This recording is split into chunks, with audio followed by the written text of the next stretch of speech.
Democrats wanted to subpoena Elon Musk. Republicans, nope, we ain't doing that. Watch this. Given his prominence and his importance, I move that the committee subpoena Elon Musk to come before it as a witness at the earliest possible moment. And I so move.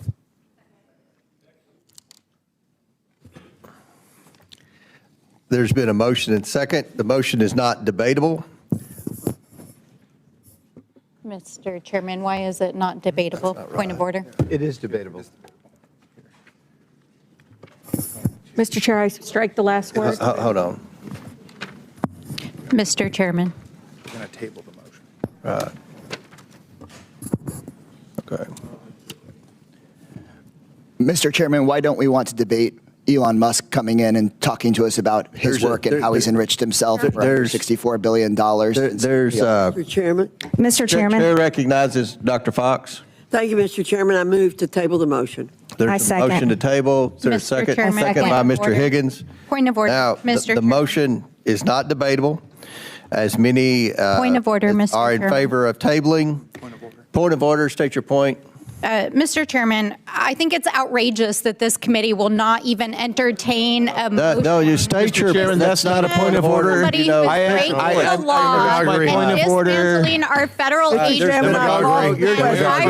of order. No, we don't listen to demagogues. Data, Out of and order. you will not Out of order. even Out of order. entertain a motion The to motion bring is this adjourned. to the This is president of the demagoguery. This is Oversight out of order. Committee. As are in favor of tabling. Yes, signify. let's have order in this country.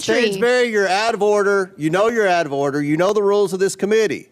There's been a motion. Mr. and a Elon second to Musk is table. out of Now, order and dismantling. He's out of order. I call the question. There's been a motion and second. Motion by Dr. Fox, second by Mr. Higgins to table. All those in favor of tabling signify by saying aye. Aye. All those opposed signify by saying no. No. In the opinion of the chair, the ayes have it and the motion. That's what happened today. Go to my iPad. Sam Stein with the Bulwark reported this. When questioned today, the press secretary, you know, that clueless one who's unqualified for her job, clarified that Elon Musk will self-determine when there's a conflict of interest involving him and DOGE.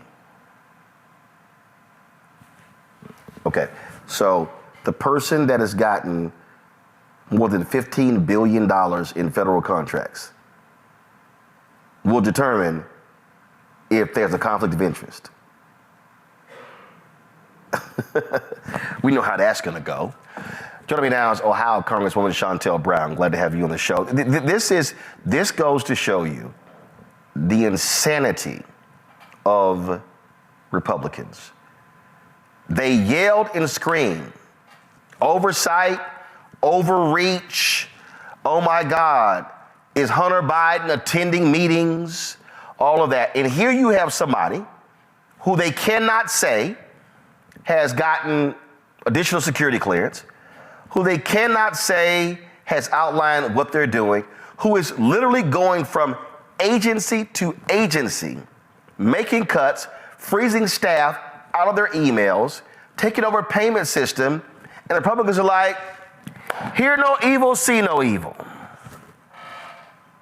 Well, thanks for having me, Roland. It's absolutely insidious. Exactly as you laid it out is how we led our meeting. We wanted to subpoena Elon Musk, and in their efforts to delay and distract the American people, they overruled us, if you will. They do have the numbers in this Trump trifecta. They control the House, they control the Senate, they control the White House, and I would dare to say they control the judicial branch of government. So they are exercising the control that they have. But I want to remind the people that their margins are incredibly slim in the House. They have a two-person majority. And so on any given day, the numbers can shift one direction or another. And we even saw that narrowly, they narrowly were able to shut down today's subpoena a request by the Democrats because that vote only passed their way by one vote, one person. So it is incumbent upon us as Democrats to show up and stand up and speak up against the atrocities that this Republican Party and most notably an unelected person, is trying to propose and really taking advantage of the citizens and the employees in the federal government. As you pointed out, these are the same people who spent countless dollars and countless hours on this imaginary impeachment of President Biden that came up with nothing, zero, nada, not a thing. It was, and I can't tell you how many meetings that they had on this, but now all of a sudden, they turn a blind eye. There's no oversight. There's no accountability to a man who is the wealthiest man and controlling our president, obviously, but also using his outside servers. Do you remember when they cared about servers? Well, yeah. Oh, they made a big deal out of Hillary Clinton having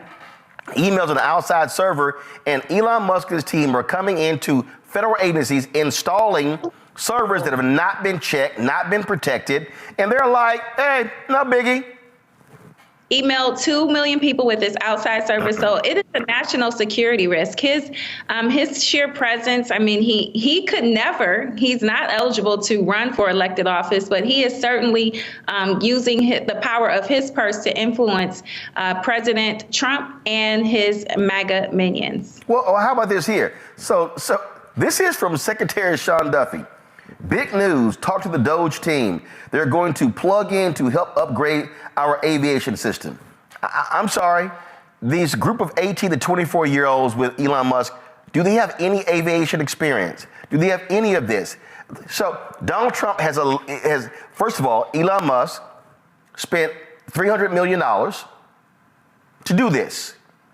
And so Trump is like, yep, do whatever you want to do. He is running rampant through every part of the federal government. Oh, but he hasn't gone to the Pentagon that's failed 7 consecutive audits. But go ahead. So the $300 million that you talk about is a small investment given the return on what he's gotten for his $300 million. And, you know, so he has made billions and billions. More than 150 billion. His net worth has increased by more than 100 billion since the election. And so when you say $300 million, that sounds like a lot to us, but it's a drop in the bucket when you think about what he's getting in return. So this is a clear attack on the American people. And it is obvious that their goal is to make the wealthiest of the people even wealthier. And they want to do it on the backs of Americans. When they talk about saying that they want to right-size government. They don't want a right-size government. That's not what this is really about. It is about gutting government. It is about destroying it. It is about dismantling it to the point that it is going to collapse and that no one, absolutely no one, benefits from the programs and services that have helped millions of people. The only people they want to help are their billionaire buddies. Their goal, again, is to try to get tax cuts and tax breaks for the wealthiest of people and their corporations. And they're doing it, and their plan is to do it on the backs of everyday Americans. But Roland, rest assured, Democrats are standing up, speaking up, and fighting back at every turn. Regardless of how many executive orders President Trump puts out there, he is not a king. This is not a dictatorship, and we will not allow him to just run ramshod through the Congress and through our Constitution. Well, first of all, in the House, you're even more limited. But I would really hope that you and other Democrats in the House are telling your Senate colleagues, put a hold on any appointee. The rules in the Senate are a lot different in the House. And we saw Tommy Tuberville do this, how he blocked for several months nominations of folks in the Pentagon. And that's what Democrats should be doing. Senator Chuck Schumer should be using every single Senate rule, parliamentary move to say, no, ain't nothing moving. We gonna hold up every appointment. If that man does not want to come down to committee hearing, then nothing moves. And so that needs to be happening. And I just think that, frankly, too many Senate Democrats are going along with a lot of these Trump nominees as well, voting for them, and it should be total shutdown. You don't want to give us answers. You don't want to comply with us. We ain't voting for anybody. We're shutting everything down. Well, I don't pretend to be a member of the Senate, right? But I appreciate and agree with what you're saying. What's happening on the Senate side, they should be using every lever of power to prevent these unqualified nominees from getting into places of power that will have long-lasting impacts on our everyday lives. It is beyond concerning the nominees that have been put forth by the president. And when they want to talk about diversity, equity, and inclusion, eliminating that, these are some of the most unqualified candidates for these positions in our nation's history. And so I am with you. The Senate has to figure out a way to put up some potential roadblocks and guardrails so that we can preserve the progress that we've made. And I would be remiss if I did not note we have made significant progress. And I think some of the folks who potentially voted for Trump because they thought the price of gas and groceries and eggs were a little bit too high might be having their own case of buyer's remorse now. All right, Congresswoman Shontel Brown, we appreciate it. Thanks a lot. Thank you for having me. Hello, I'm Isaac Hayes III, founder and CEO of Fanbase. And right now we're accepting investors in our $17 million round to revolutionize the future of social media. Today, for just $399, you can own 60 shares of stock in Fanbase at $665 a share. Go to startengine.com/fanbase and invest today.